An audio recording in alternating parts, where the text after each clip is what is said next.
Did you know that No Doubt's Tragic Kingdom received its name from a 7th grade school teacher? Or that one of the band's biggest hit songs was co-written by Gwen Stefani's brother? What about Gwen's iconic red dress that was stolen from an Orange County museum? Stick around as we answer these questions and more on 10 Fun Facts About Tragic Kingdom by No Doubt.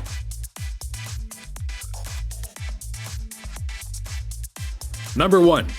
Album title. No Doubt originated in Anaheim, California, a location that non-sports fans only recognize due to the fact that Disneyland, also known as the Magic Kingdom, resides within the city. Guitarist Tom Dumont had a school teacher which jokingly referred to the happiest place on earth as the Tragic Kingdom, unbeknownst to the fact that one of their students would later go on to turn those words into the title of a major chart-topping rock album. As guitarist Tom Dumont explains, "I had this teacher in the 7th grade who used to always call Disneyland the Tragic Kingdom. Every night, we could hear and see the fireworks show from Disneyland. At night, you could hear the Yeti from inside the Matterhorn growl like every 60 seconds. The band felt that Tragic Kingdom was an appropriate name considering all the personal turmoil they were going through as Gwen Stefani and bassist Tony Kanal put an end to their relationship around the same time that they began working on new material for the album." As Tom explains, "In early 1995, we played a series of grad night shows there, and that was huge for us because they paid us a reasonable amount of money and we got to run around the park all night and go on rides in between sets. We also got the key to the city from the mayor of Anaheim at Disneyland too. The whole thing with the album title is interesting because yes, we're from Anaheim, so it worked on that level, but it also reflected the turmoil in the band at the time. There was a sort of darkness to our world as well." As bassist Tony explains, "The whole situation of about what our lives went through in those 2 years of making the record just seemed to fit all the way around."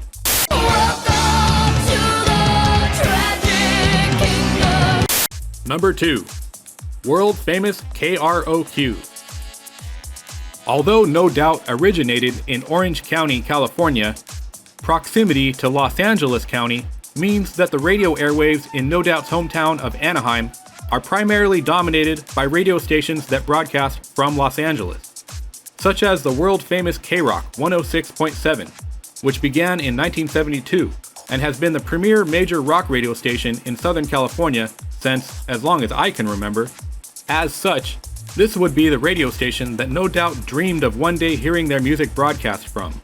As Gwen explains, "I just remember someone at the station saying, and this is a literal quote, 'It's going to take an act of God to play No Doubt on KROQ.' So I guess God is real because they played it. I remember calling in and requesting, like 100 times, for them to play Just a Girl. Drummer Adrian Young would say, 'It was exhilarating. I remember vividly that there was a lot of hugging going on.'"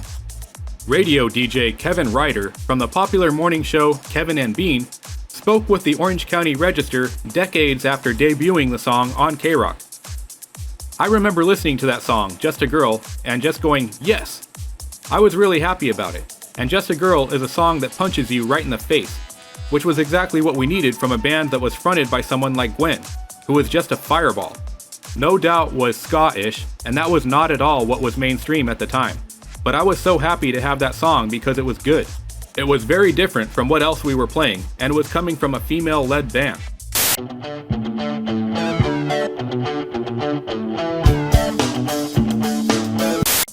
Number 3. Gwen's stolen dress. The red dress that Gwen Stefani wears on the cover of No Doubt's Tragic Kingdom has since become an iconic piece of memorabilia.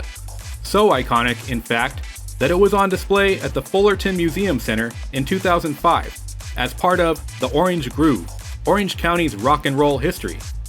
The dress was a central item in an exhibit that also featured the guitar worn by Mike Ness on Social Distortion's 1990 self-titled album. Unfortunately, the iconic red dress was stolen from the museum on January 11, 2005. As Sergeant Matson would say, "It probably would have taken 2 people, one as a lookout, one to take it. We're focusing in on possibly 2 females that may have been involved, and we're in the process of taking yearbooks to people who work at the museum to see if they can identify them. Exhibit curator Jim Watson would also have this to say. Someone must have given this some thought to vault during the daylight business hours. We're trying to figure out how this was accomplished. It's awfully selfish, almost sociopathic, to think that your interest in the band matters more than anyone else who would want to see it. Interscope Records would also release a statement saying, "Our foremost priority in this matter is a safe return of the dress, as it means a lot to the band." Well, if the dress was stolen in 2005, and The Matrix was released in 1999, then we can all say with certainty that it wasn't the mysterious woman in the red dress who stole No Doubt's memorabilia. Or is that exactly what Agent Smith would want us to think? I'm walking in the Spiderwebs. Believe 'em as a gentle call you back. Number 4. Sell out. No Doubt were often accused of selling out or changing their style to appease mainstream audiences. However, guitarist Tom Dumont explains that this stylistic change occurred because their keyboard player left the band. Yep, Gwen Stefani's brother, Eric, who helped start the band and was their creative fuel for the first 2 albums, left the band right before their career took off. However, he did go on to have a prolific career as an animator on animated cartoons such as The Simpsons and The Ren and Stimpy Show, so don't feel too bad for him. As for the change in the band's songwriting approach, guitarist Tom Dumont told an interviewer, "Well, there is a reason that the sound of our music has changed, and it's not because we've sold out. Easy for me to say. Eric, our keyboard player, used to write most of the songs. He was the main creative force in the band for many years. And at a certain point after that first album came out, he had this personal thing, like he didn't like touring and he didn't like all that stuff. He just liked to sit down and write songs. That's him. He's the artistic side, the total Mr. Creative. We have a simpler side. We're not quite genius like him, I think. This album was our first attempt. It was Gwen's first time really writing all the lyrics herself. So to me, it went the opposite from selling out. We have done something that is even more personal. In the past, Eric was writing songs about his life and having Gwen sing them. Now we have Gwen singing and writing about her own experiences. It makes it more natural. She's a singer. She could sing about herself or sing what she wants to sing.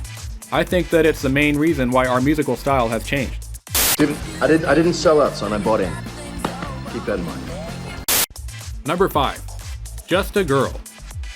It's no surprise that No Doubt's breakthrough single, Just a Girl, is a tribute to female empowerment, an anthem for women railing against a system that treats them as if they need to be handled with kid gloves. When speaking about the song over 2 decades later, Gwen still believes that the song resonates and holds meaning. As she explained to People magazine, "My parents were quite strict with me, and I was living at home, even into my 20s, and I would have to come home and knock my parents' door, and it was frustrating because I was already, older. I can remember thinking, wow, I'm in the car right now, I'm driving home, it's 1 in the morning, and if something did happen to me, I'm vulnerable because I'm a girl. And you start to think, wow, maybe people actually look at me different because I am a female." That song has been incredible, and I remember coming up with every single line. I have a really bad memory, but I really remember that moment and feeling I could really relate to myself and this song. I felt like it really echoed exactly how I felt. I think that when I do that song now, it still feels like it represents. It's beyond an age. It just represents a feeling, so I feel really proud of it. Girls, that's all I really want is girls. 2 at a time I want girls. Number 6. Happy Now. Was it a single or was it not a single? Conflicting stories have been told, but one thing that can be confirmed is that No Doubt's song Happy Now definitely received a lot of radio airplay. As bassist Tony Kanal explains, "I don't know if it was an official single or not, but I know KROQ played it and it just spread. Just another very intense breakup song." Drummer Adrian Young would explain, "We never made a video for Happy Now. Happy Now was never an official single, but it was being played on the radio by some of the stations. I always liked that one. It's definitely more of a straight rock song. That one seems to go over live really well." Guitarist Tom Dumont would also have this to say, "I think Happy Now was one that got released as an interim single. When things took off in LA and California before the rest of the country, there was a lag in the single somehow. We released it as an interim single and it was on the radio a fair amount. and probably more in California than anywhere. Number 7. Spiderwebs. The original version of Spiderwebs was very different from the final version that appears on No Doubt's Tragic Kingdom. However, the band was quite happy with it and knew the song would be a hit from the very beginning. As drummer Adrian Young explains, "When we were first working on it, before we went in the studio, it was way slower. It was almost kind of like a funky groove song because it was so much slower." The song was written by Gwen Stefani and bassist Tony Kanal, following the departure of Stefani's brother Eric, who wrote most of the band's prior material. As Tony tells it, "I remember writing that in my bedroom at my parents' house in Yorba Linda. I had gotten a 4-track tape machine, and that was after Eric had left, so it was like, we've got to write. I came up with this riff, and Gwen came in. I remember we sat there and just worked on this song. We just put different ideas down, and we took it to the band, and everyone liked it. What came out was magical." As guitarist Tom Dumont told Complex, "I remember Tony and Gwen wrote that one. Gwen had gone to Tony's house, and we used to write songs. It would be either me and Gwen, like Just a Girl was me and Gwen with just a tape recorder, or Tony and Gwen with a tape recorder. Tony gave me the cassette tape and was like, 'Can you learn this? Can you figure out some guitar parts for it?' I just remember taking that cassette tape home, and it was just Tony on bass and then Gwen singing in the bedroom. And I was like, oh my god, this song is really good. You get that feeling like, this is a great song. How'd they write this?"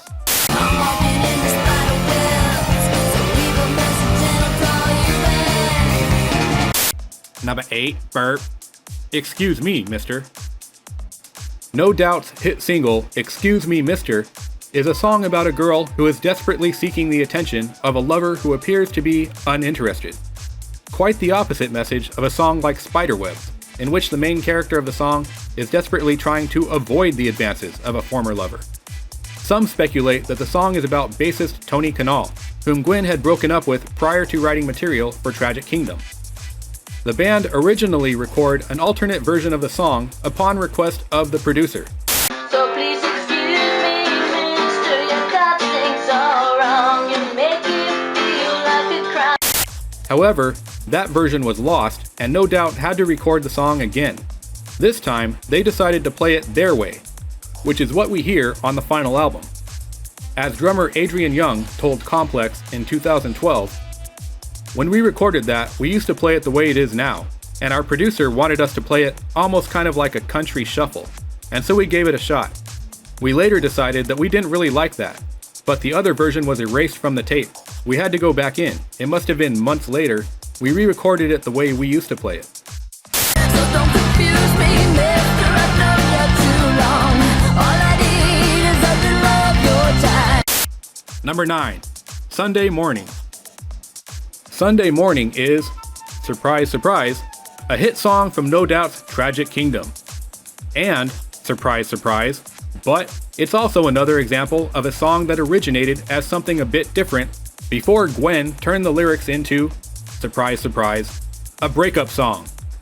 Gwen wasn't feeling well, and I was at my parents' house in Yorba Linda, and I had the guitar.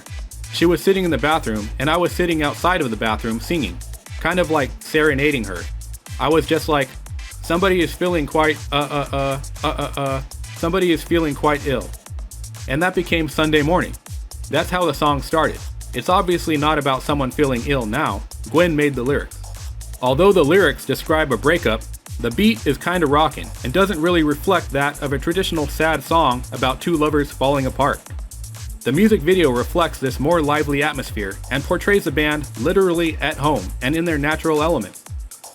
As guitarist Tom Dumont told Complex, "What I remember about Sunday Morning was the video.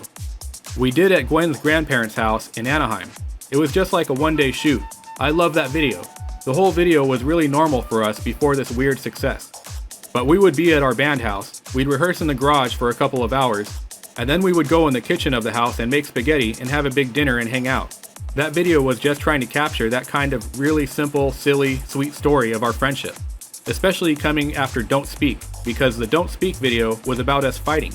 And who wanted to come back to that? Both of those videos were fictional, but covered different aspects of our friendship." Drummer Adrian Young would also have this to say, "That's one of the best No Doubt songs ever, I think. That one makes me smile. I'll leave it at that. You came in with the breeze on Sunday morning. Number 10. Don't Speak. Although Gwen Stefani's brother, Eric, left No Doubt prior to recording their chart-topping album, Tragic Kingdom, his influence can still be heard across the album, receiving writing credits on half of the album's 14 tracks, with 2 of those being songs completely written by him. Eric and his sister Gwen would also be nominated together for the Song of the Year award at the 1998 Grammy Awards, as Eric had written the original version of Don't Speak, which had been performed by the band for years before Gwen changed the lyrics, turning it into a breakup song following her split with bassist Tony Kanal. As drummer Adrian Young explains, "We had that song for a long time before we recorded Tragic Kingdom, but it was different. There was another section, a B part of the verse, before the chorus. When we went in to record it for Tragic Kingdom, it was suggested to us that we make the song shorter, so we lost an entire section that happened twice in the song. There's probably a version of it out there somewhere on one of our demos. That took a little bit getting used to. I definitely know that we played it something like 3,000 times in our lives. This version feels right." Don't speak, I know what you're thinking, and I don't need your reason. Guitarist Tom Dumont would explain, "There's a lot of stories about that song, because that one unfolded over a longer period of time. Originally, Gwen's brother wrote most of that song, and then after we got it as a band, Gwen changed the lyrics around to fit her life. Musically, we brought it to another level, but near the end we reworded it. There's an earlier version of the song where the verses are totally different, which is a really beautiful version, and it's awesome, but it's way more jazzy and really different. That song had a long incubation process." Bassist Tony Kanal would say, "We had so many different versions of that song prior to the one we had recorded for Tragic Kingdom. We had been playing different versions of that song at shows during those years. What you hear is probably like the 3rd or 4th version of it. We just kept working on it. I think when Gwen and I were breaking up, the lyrics then became just about our breakup, because it was so real and we were living it. All that stuff came up in that song. That's the real deal. That's our lives, and that's what was happening to us at that time. It was a very, very intense period of our lives, and it was all put out there to share with everybody." Now, some people might be wondering, wait a second, if Tony and Gwen broke up before the album was written, how come he was still in the band when they went on tour? Well, that speaks to the level of professionalism that the band displayed as their careers took off amidst their own personal turmoil. As Tony would add, "It was definitely a challenge for both of us. The hardest part about that was having a massive record that sells 15 million copies worldwide, and then you're traveling around the world and you're doing press in all these different countries, and every single question that you have to answer is about the breakup. You do that for a couple years and it could drive anyone crazy. That was just as crazy as what we were really living. The fact that we got through all that stuff and we persevered through all that is a real testament to our friendship. I think it's also a testament to how much the band means to us. We didn't let it break us up as a band, and we just kept going, and it made us stronger." Well, I guess this is it. You mean like goodbye? Let's just call it smell you later. Don't tell me 'cause it hurts. Speaking of getting stronger, did you know that Tragic Kingdom didn't reach the #1 spot on the Billboard charts until almost a year after its initial release? Yep, the album was released October 1995, but the band kept releasing hit single after hit single, culminating in a 9-week run at the top of the Billboard 200, starting in December of 1996, and carrying far enough into 1997 that the album also received the #2 spot in the Billboard's 1997 year-end chart, finishing just behind Spice by Spice Girls. As guitarist Tom Dumont explains, "I remember being in Europe and we'd get charts and sales reports, and Don't Speak had been #1 in the US for 8 weeks, and it's been #1 in this country and that country. They gave us a list where the song was #1 around the world, and we couldn't believe it. We had the #1 album for a couple of weeks leading into Christmas of that year, and it was just crazy. It was a year into the album, and we just kept going and kept touring.